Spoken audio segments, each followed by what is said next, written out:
The phone call came at 2:47 a.m. on a humid August night in 1939. Bumpy Johnson picked up on the second ring, voice instantly alert despite the hour. On the other end, Billie Holiday's manager was hyperventilating, words tumbling over each other in panic. Billie had been performing at the Cotton Club downtown, finishing her last set around midnight. She'd been wearing her signature diamond bracelet and pearl necklace, gifts from admirers worth thousands. Two men had been waiting in the alley. Brooklyn accents, guns. They'd taken the jewelry right off her skin, held a gun to her temple while they did it. Then they disappeared into the Manhattan night like smoke. But that wasn't the part that made Bumpy sit up straight in bed, feet hitting the cold floor. The part that changed everything was this. The men had left a message. They wanted Billie to know exactly who'd sent them. A Brooklyn mobster named Frankie the Fixer Costello, and they wanted everyone in Harlem to know that Italian muscle could walk into the neighborhood's crown jewel establishment, put hands on Harlem's most beloved voice, and walk away untouched. It was a test, a public humiliation designed to answer one simple question. Who really controlled New York City's nightlife? Who really had power in the city, where the lines between boroughs were drawn in blood and respect? Bumpy hung up the phone. His wife Mame watched him dress in the darkness, pulling on a charcoal suit, straightening his tie in the mirror. She didn't ask where he was going. After 15 years of marriage, she already knew. When someone violated the unwritten rules, when someone touched what was sacred to Harlem, Bumpy didn't make phone calls. He didn't send messages. He went to work. By 3:30 a.m., Bumpy was sitting in his office above Small's Paradise on 135th Street, smoking a cigarette, thinking. The overhead fan turned lazy circles, cutting through the summer heat outside. The street was finally quiet after Friday night's chaos. Inside, Bumpy was doing what he did best, playing chess while everyone else was playing checkers. See, most men would have responded with immediate violence. Grab some soldiers, drive to Brooklyn, shoot up Costello's social club, declare war. It's what Costello was expecting. It's what he wanted. An excuse to escalate, to bring the full weight of the Italian families down on Harlem's independent operators, to finally absorb the neighborhood's lucrative numbers, rackets, and nightclubs into the five families' empire. But Bumpy Johnson didn't become Harlem's most respected figure by being predictable. He understood something that Frankie Costello and most of the Italian mobsters downtown didn't understand. Real power wasn't about who could inflict the most violence. Real power was about who commanded the most respect, and respect came from protecting your people, honoring your word, and making examples that taught lessons, without starting wars. Billie Holiday wasn't just a singer. She was Harlem's voice, its soul made audible. When she sang Strange Fruit at the Cotton Club, grown men cried. When she walked down 125th Street, people stopped to speak to her, to touch her hand, to tell her what her music meant to them. She was beloved, and in Harlem, beloved meant protected, meant sacred, meant untouchable. Costello putting hands on her wasn't just robbery, it was desecration. It was a violation of something spiritual, and it demanded a response that matched the offense. By 4:15 a.m., Bumpy had made 3 phone calls. By 5 a.m., he was in his Cadillac heading toward Brooklyn, alone. No soldiers, no guns visible, just Bumpy Johnson in an expensive suit, driving into enemy territory like he was going to Sunday service. The thing about Frankie the Fixer Costello that most people didn't know, he wasn't a made man. He operated on the edges of the Genovese family's territory, handling problems that required a certain kind of ruthlessness. He fixed things permanently. He'd earned his nickname by making troublesome people disappear. Union organizers, rival bookmakers, witnesses who talked too much. He was useful to the families without being part of them, which made him ambitious, hungry. Dangerous in the way that men without official protection are dangerous because they're always trying to prove they deserve a seat at the table. Kidnapping Billie Holiday's jewelry was his play for recognition. His way of showing the bosses he could disrespect Harlem's so-called untouchables and get away with it. His audition for a higher position in the organization. What he didn't understand was that Bumpy Johnson had been playing this game since before Frankie could shave. Bumpy pulled up to Costello's social club on DeKalb Avenue at 5:47 a.m., just as dawn was breaking pink and orange over Brooklyn's rooftops. The club was a narrow storefront between a butcher shop and a barber, the kind of place with newspaper covering the windows and a single red door. Two men stood outside, muscle, thick-necked and dull-eyed, the kind who got paid to stand and look intimidating. Bumpy got out of his car slowly, making no sudden movements. The two men straightened, hands moving toward their waistbands. Bumpy smiled. Not a friendly smile. The kind of smile that made smart men nervous. "Tell Frankie that Bumpy Johnson wants to talk business," he said calmly, voice carrying in the quiet morning. "Tell him I came alone, as a sign of respect." The two men exchanged glances. One disappeared inside. 3 minutes passed. Bumpy stood next to his Cadillac, patient as stone, watching the sunrise. Finally, the door opened. The muscle gestured him inside. The social club smelled like stale cigar smoke, spilled beer, and something else. That particular scent of places where violence was always just beneath the surface. Frankie Costello sat at a table in the back, playing solitaire with a deck of cards worn soft from use. He was smaller than Bumpy expected, maybe 5'8", with slicked back hair and a thin mustache that made him look like a silent film villain. He wore a purple silk shirt, unbuttoned at the collar, gold chains visible against his chest hair. 4 other men stood in the shadows around the room, all armed, all watching.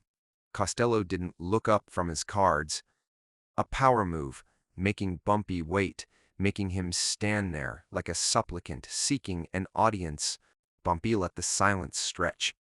He understood patience. He understood that men who needed to prove their power were already insecure about it. Finally, Costello spoke, still not looking up, long way from Harlem. "Bumpy, you lost?" "I came to discuss a business matter," Bumpy said quietly. "You took something that belongs to Miss Holiday. I'm here to arrange its return." Now Costello looked up, eyes glittering with amusement. "Took? That's a funny word. My boys collected a debt. That Shine Singer's been using our protection without paying proper tribute. We just balanced the books." The room got very quiet. The racial slur hung in the air like smoke.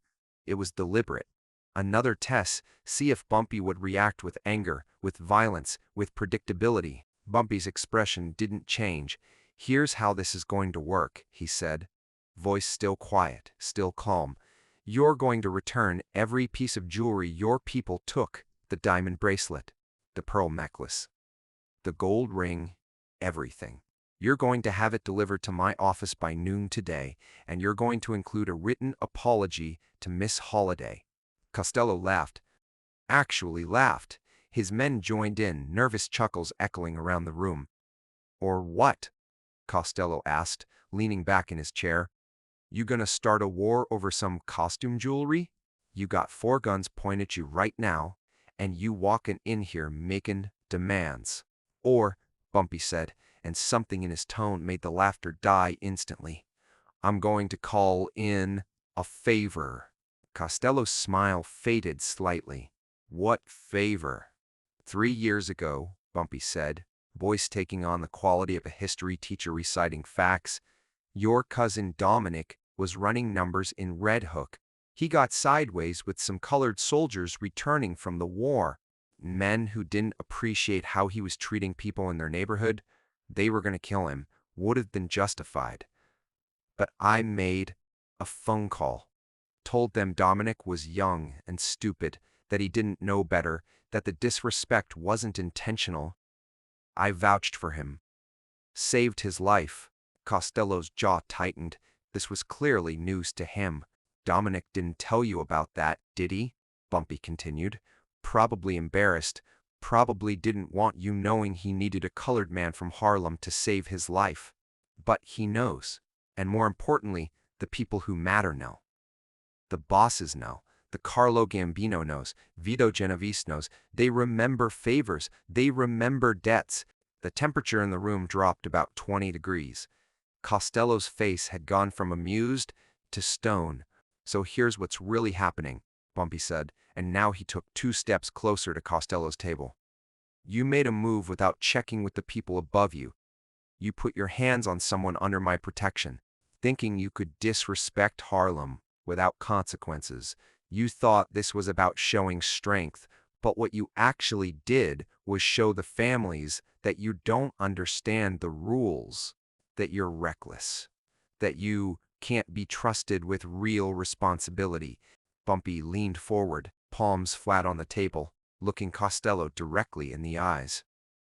I'm giving you a way out. Return the jewelry, apologize, we both walk away.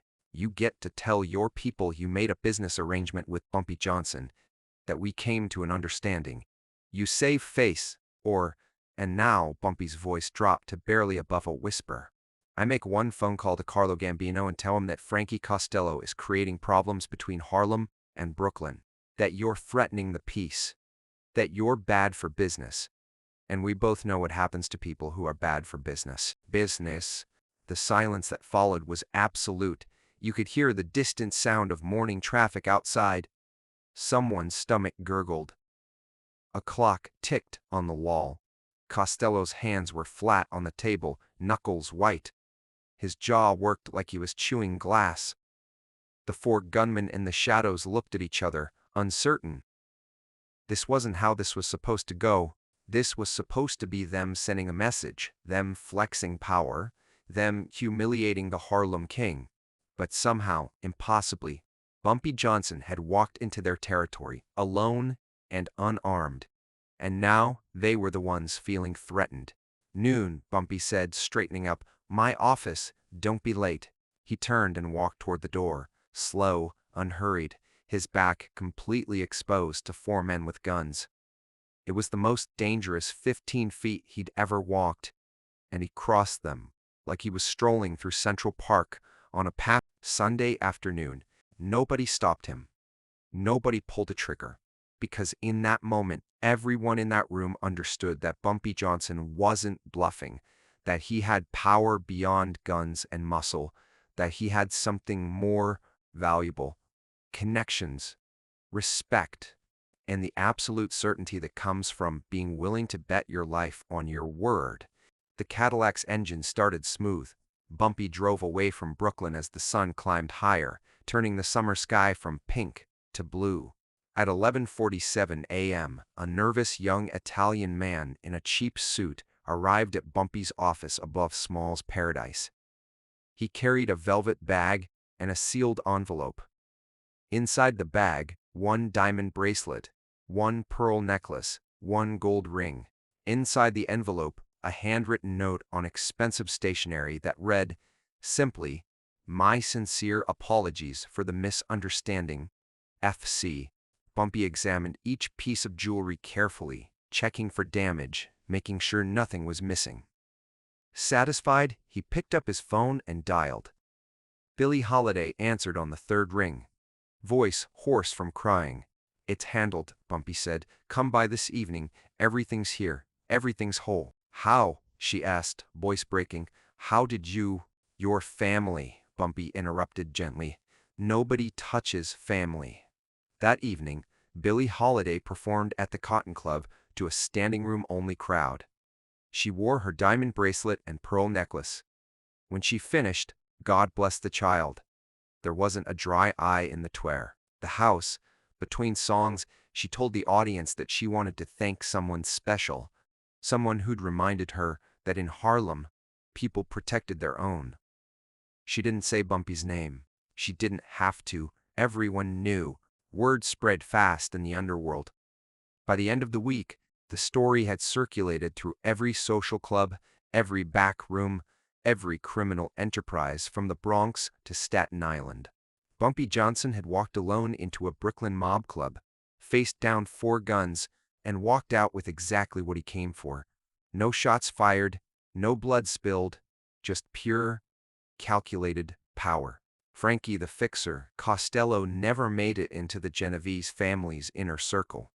He remained on the edges, useful but never trusted, his moment of reckless ambition marking him permanently as someone who, I didn't understand the bigger picture. He died in 1952, shot in the back of the head by an unknown assailant outside a Brooklyn bar. His murder never solved, his name forgotten by everyone except historians of footnotes.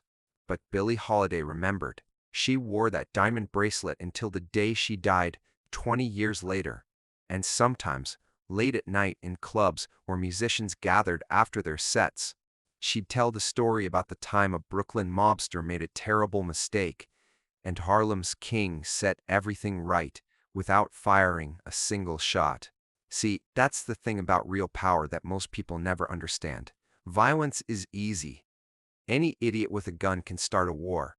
But walking into your enemy's territory alone, using nothing but words and reputation and strategic intelligence, making them back down without spilling blood, making them apologize and return what they stole, that's art. That's chess at the highest level. That's the kind of power that doesn't come from fear, but from respect so deep it might as well be gravity. Bumpy Johnson understood that Harlem wasn't just a neighborhood.